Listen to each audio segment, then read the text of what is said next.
So thank you all for coming and joining me. So today we're going to be speaking about basically, it could be the next big thing, exploring emerging creative trends. So for the next 20 minutes, we're really going to try and understand where innovation and imagination collide when it comes to mobile advertising. There we go. So my name's Alexandra Vornle von Hagenfels. I am the Director of Creative Strategy at Liftoff. My team works closely with our creative production team, as well as our customers, to make sure that our customers are basically getting data-driven design and strategies that help them get ahead of their competitors. Oops. So a little bit about Liftoff. We have two main arms of the business, though we actually have many, many aspects that kind of make Liftoff as a whole. But two of the main ones are the Accelerate side, which is our DSP, and then we have the Direct side, which allows you to access premium publisher inventory directly. So now, before we get into it, I want to talk about the basics. This will allow you to kind of follow along with when we're talking about ad formats and make sure that no matter how long you've been in the industry, you'll actually be able to understand what's going on. So for this conversation, I'm mainly going to speak about full screen ads. So there are many other ads that perform well, but full screen ads tend to be the most complex, where you can actually have a bit more fun with it and do more. For our purposes today, I'm going to call this unit a page. So a page is basically the box within your phone that an asset is served within. An asset can consist of a video, an animated or static or non-interactive asset, or even a playable. So with these pages, it really does define our basic ad formats. And probably unsurprisingly, our first one is the single page. So a single page is basically a standalone unit that sits on its own. And this can usually be a video, a playable, or a non-interactive unit.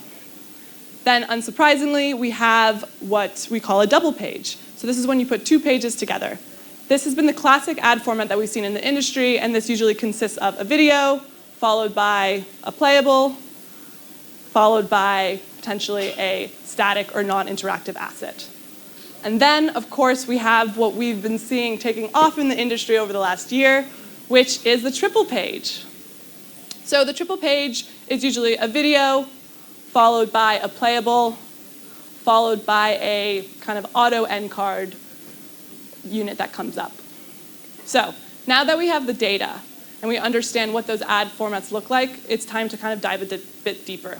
So I'm going to show you a few graphs. I'm going to show you the Accelerate side so you kind of understand a bit more about the overall industry, and then the Direct side so you can get a full picture about what's going on. So we can see here on the Accelerate side that video really has been consistent over the last year. This should be unsurprising to all of us. We know that video has been top performing. And remember, this can be anything from a standalone video unit. This can also be a video plus an end card, or it can be that triple page unit. And then if we actually move over to the Direct side, what's interesting is over the last year, we've seen video expand even more. So for this, we've seen a year-over-year growth of around 49%. And as of now, video is 85% of Direct's total spend. Nothing in these two graphs should be a surprise. We know that we should be focusing on video, but this just kind of helps align us and make sure that this is the ad format to look at. So, diving a little deeper. Hopefully you hear me better now. We want to look at different dimensions when it comes to video, right? Video length is quite interesting because it's a way to understand the ebbs and flows of what the user experience people are looking for. So in this particular instance, on the Accelerate side, 30-second videos have been pretty consistent. But then we've actually seen long-form video, so anything above 30 seconds, take over more. So that's the orange line, the yellow line, and the green line. What we've also seen is the emergence of ultra-long videos. That's what we're going to kind of coin them. And those are 46-second plus. And then on the Direct side, this is actually even more dramatic. So 30-second videos was kind of the king video length previously, And then we can actually see 45-second videos start to grow and grow. And then actually you have a little bit of that green, which is that ultra long video again. So that is a 46-second video. I really want to call out specific numbers because this just shows how big this has been. So the year-over-year growth for long-form videos has increased by 245% on the direct side. Ooh. And then on both platforms, we have seen the emergence of ultra-long videos. This is actually huge because this is telling us as a creative, in the creative industry, in our industry in general, that we should be focusing on these longer ad formats, right? And this point kind of just is an added addition to that conversation. So you can see here on the direct side, the triple page concept has actually grown by 355% year over year. It's just, all of this is directing us to the idea that long and ultra-long ad experiences is where we should be focusing moving forward. So this is an emerging trend, and this is something that all creative teams, if you haven't been thinking about it, should be thinking about. And really what this is sharing with us is that the ad experience, as expected, and what we've kind of seen in the past, is changing. People are more open to spending time in the ads, and they want to watch these ultra-long videos. And as creative optimization and building ad-specific design teams have grown or brought in-house, and we're really thinking about how to customize the ad experience for our users, you can really see a shift from potentially the more spammy, I would say, or more quick experience ads into these longer form customized experiences. And this gives us, as the creators, the ability to experiment more with time and complexity, which is really important. So that's what we're going to kind of go into a bit more today, is what does that look like? Something that Liftoff's Creative Studio really wants to think about is how can we give the building experience back to the creators? We want to make sure that the creatives are having good user experience, as well as they are just showing the brand in a really good light, right? We know everyone's caring about their brands, and we want to make sure that that's shown through the ads that we build. So we know two major things. We know that the restrictions of entering an ad or leaving ad formats isn't defined by the unit itself, and that's key. From that, we also understand that you can have multiple different pages or ad units depending on the type of experience you want to create. So what does that mean? And what is the best combination? You can have a 45-second video stitched with a 30-second video, creating an ultra-long video. You can also have a single-click playable followed by a 60-second video. So that's another kind of experience that might be interesting to do. Also, it doesn't just have to be video. You can have a 15-second shorter video that is stitched to a 3-level playable, something that keeps the user in. They really get to understand the ad experience itself and, kind of can have a bit of fun with it as they're looking at the ad experience. The possibilities are literally endless. And you really need to think about, as you start to design ads and grow in the industry, is what type of ad experience do we actually want to create for those users and what that should look like. A good example of this is the triple page unit. So when we first saw this at Liftoff, we were pretty shocked by the fact that it kept its users trapped. And they didn't know how to get out. They didn't know how to kind of work through the system. So at Liftoff's Creative Studio, we really do pride ourselves on creating good user experiences, because not only do we care about it, but we know that our customers that we work with care about it. So we internally spoke to the team and we figured out, let's create an experience that, yes, it does keep users in for longer, but the icons and the buttons clearly share and can direct users to understand what they're actually going to click through. And in general, as I mentioned before, it's our duty as the creators to create better ad experiences in the industry. So now that we kind of understand a bit more about the ad formats, we have to look into what type of content should this actually include. So we know that the ability to build these ultra-long curated experiences for users will mean that creators need to think smarter about the content that's being built, as well as think a bit differently. Which brings me to our first kind of emerging trend. And just so we know, and we're all on the same page, emerging trend in this instance isn't about something that's like fully data-backed. We are a data-backed creative team, but we also understand that you have to kind of be thinking a couple steps ahead to see what is in the industry, as well as just making sure you're understanding what could potentially be an emerging trend or best practice in the future. So the information I have here, just so we know, is pulled together from our internal insights, as well as industry insights and Game Refinery. First one we've got is the resurgence of minigames. Some of you might say that this hasn't necessarily gone away. About a few years ago, this was a massive push, and that was kind of more in the atypical sense. But a couple years ago, what we really understood was it's important to show the ads that actually show the in-app experience, because the majority of the time, that's what's actually going to convert and improve retention. So with minigames, what we're seeing, we've seen that minigames in ads, as well as in apps, but in ads, give a fresh new way to hook users.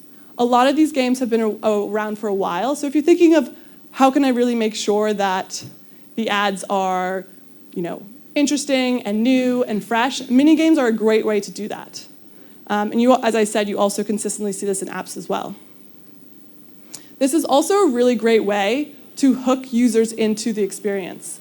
So if you have a very complex game, or something like a mid-core game, we've seen that a lot of people are starting to hook users in with these mini games that then go into these more complex kind of systems to ease them into the experience themselves.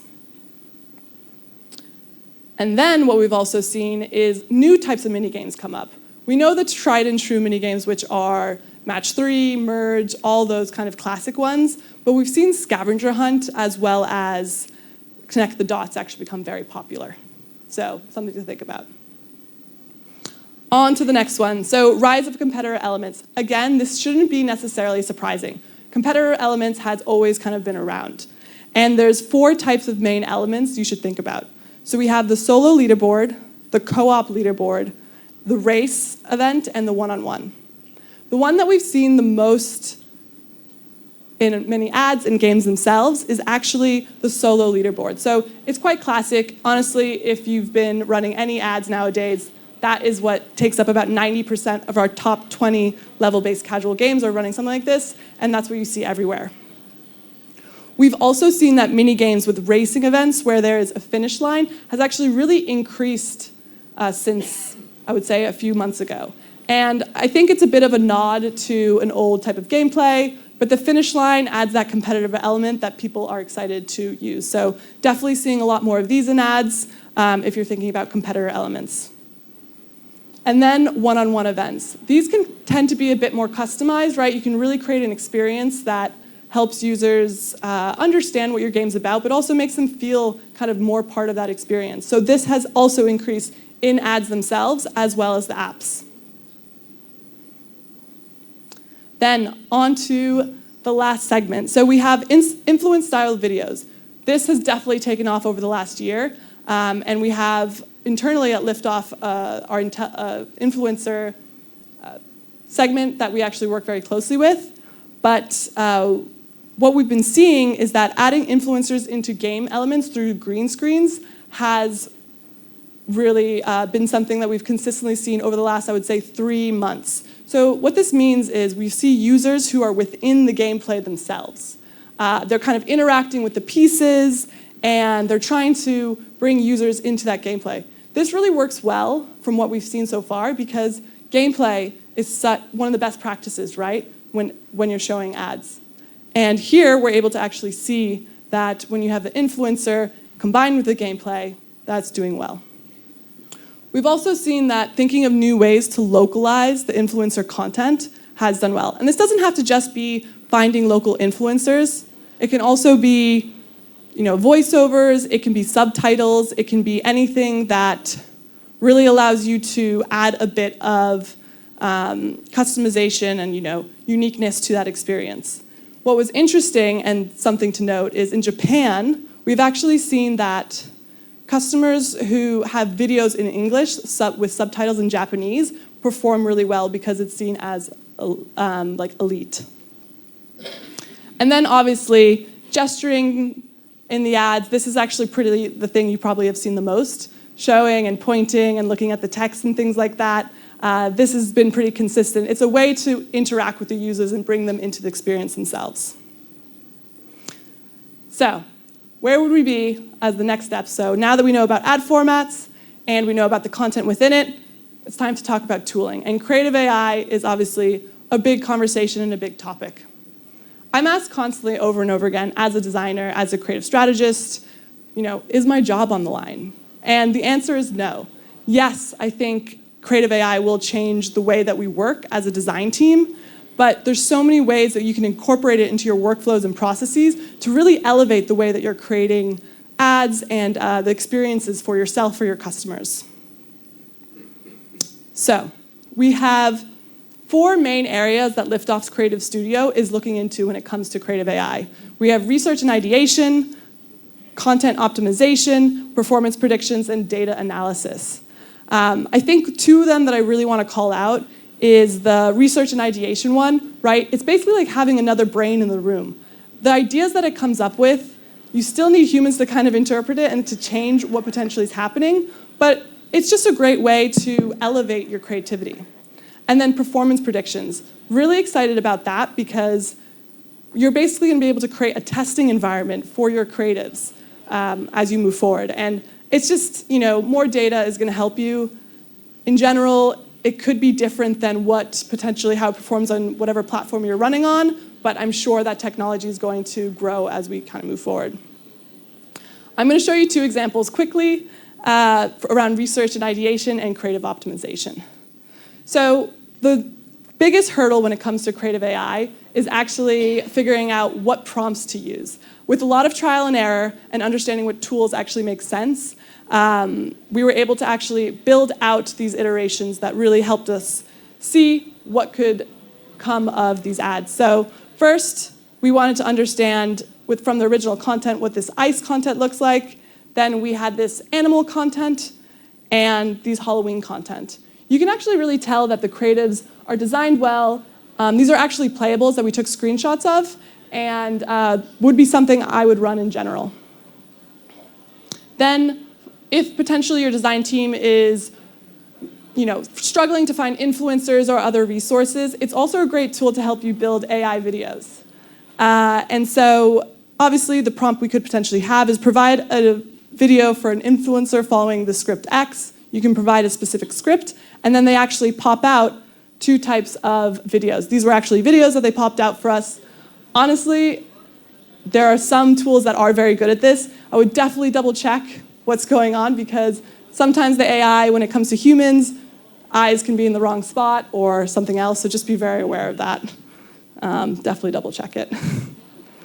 And so, kind of closing this all out, I know you guys are going to have a lot of speakers today, so if I was to leave you with 3 things, leave with these.